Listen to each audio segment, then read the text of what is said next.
We have traffickers that are putting barely teenage girls out on the streets of Los Angeles to be victimized. America, while everybody's obsessed over the Epstein files, 600 people just got arrested in California's biggest human trafficking bust in history. 170 victims were rescued from this operation. Among the victims, teenagers from all over the country, some as young as 13. It's the 12th year in a row that this task force has been going after human traffickers. Which means human trafficking in California has been so bad for over a decade that they need an annual statewide crackdown just to make a dent. We see used condoms. In the dark of night, cars pull up along Elmwood and the transactions begin. Maybe 10 at night till sometimes 5 or 6 in the morning. This is about young girls being sold on American streets while California politicians do absolutely nothing to stop it.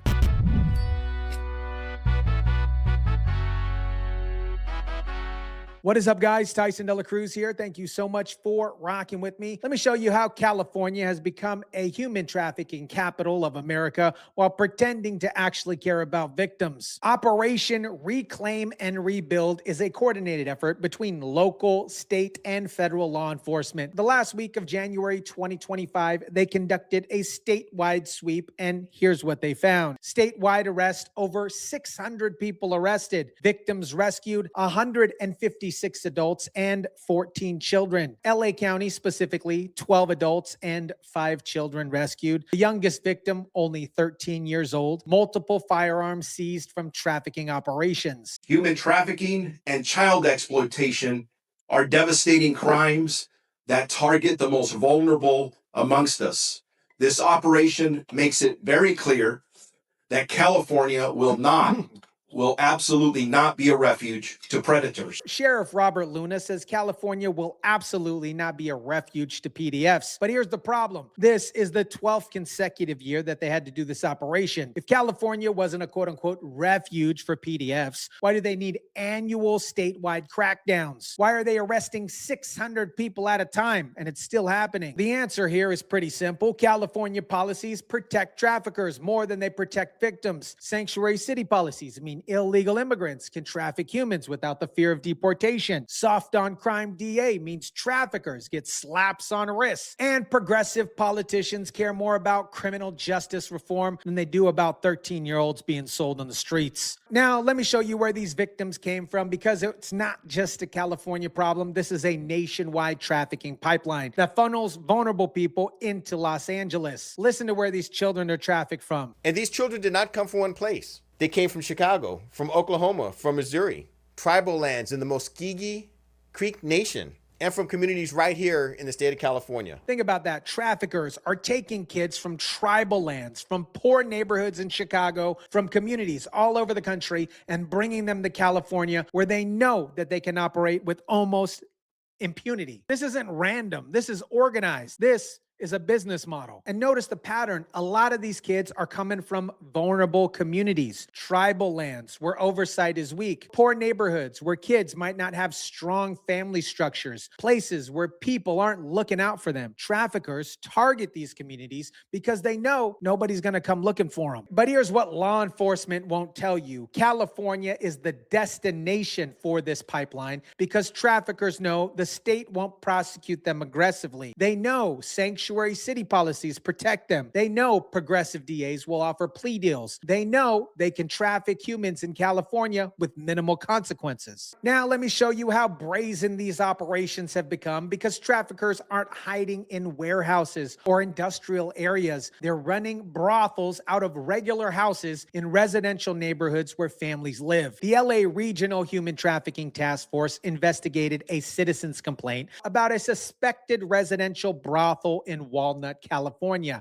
After months of surveillance and information gathering, they conducted and coordinated multiple location search warrant operations involving multiple law enforcement agencies. Detectives from the Los Angeles Regional Human Trafficking Task Force investigated a citizen complaint about a suspected residential brothel in the city of Walnut, leading to months of surveillance and information gathering. Law enforcement agencies identified several residential brothels. They found several residential brothels operating in plain sight, regular neighborhoods, and they arrested 6 traffickers at this location alone. Regular people in the neighborhood knew something was up. They reported it, and only then did law enforcement investigate, which means how many other brothels are operating right now in California neighborhoods that nobody has reported yet. And this, my friends, is where the Larchmont story connects, because what's happening in Walnut, brothels in residential areas, is the same thing happening in Larchmont, except in Larchmont, it's happening on the streets, and the police aren't doing anything about it. That's just from last night? Yeah. Oh, sometimes it's worse. The disgusting wake-up call in a Larchmont neighborhood morning after morning. We see used condoms with leaking out of them on the street.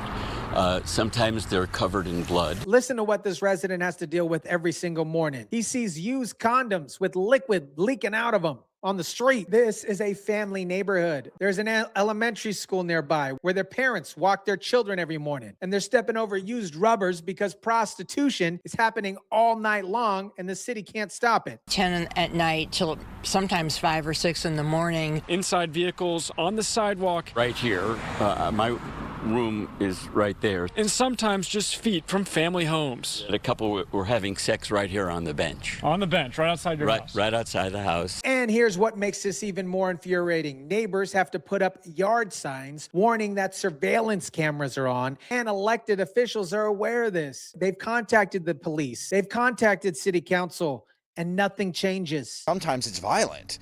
The sex workers and Johns are getting in fights with each other. They're screaming at each other. They're getting physical with each other. Business owners are begging for help. One said the mayor needs to realize the effect that this is having on local businesses. Other residents describe workers and Johns getting in fights. This isn't just prostitution. This is violence happening in residential neighborhoods. Now, let me show you why this keeps happening, because it's not incompetence. Get this, guys. It is policy. California politicians have created an environment where human trafficking and prostitution can flourish while pretending that they actually care about victims. Council member Hugo Soto Martinez says he has created a multi-agency task force, which includes a partnership with the nonprofit organization Journey Out, which helps victims of sex trafficking. They are going to be patrolling these streets. Not more police, not aggressive enforcement, a nonprofit that's going to patrol the streets and offer survivor-centered support. Translation, they're not going to arrest anybody. They're going to offer services to sex workers while the prostitution continues,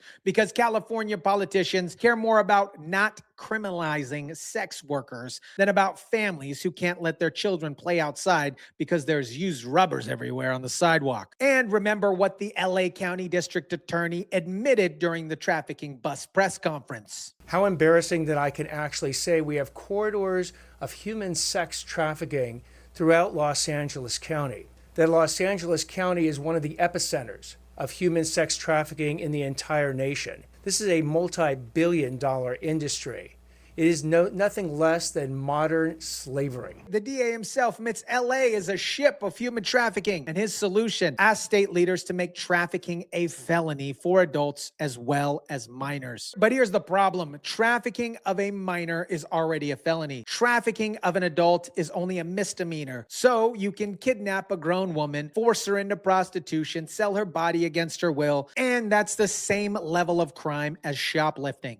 America, California just arrested 600 people in the state's biggest human trafficking bust. The youngest victim was 13. This is the 12th year in a row that they've done this operation, which means trafficking has been so bad for over a decade that they need annual statewide crackdowns. Meanwhile, families in Larchmont are waking up every morning to used rubbers on the streets. Prostitution happens from 10 p.m. to 6 a.m. every night. Sanctuary city policies protect traffickers. Progressive DAs offer plea deals. And neighborhoods become open-air brothels while politicians pretend to care more about victims. This, my friends, is what happens when you elect leaders who prioritize criminals over citizens. 13-year-old girls get sold on American streets. Families can't let their children play outside. And the people responsible for stopping it create nonprofits instead of making arrests. Let me know what you think about this. Drop it down in the comment section down below. Smash the like button if you kindly would. Share, subscribe, and as always, guys, I'll catch you on the next one.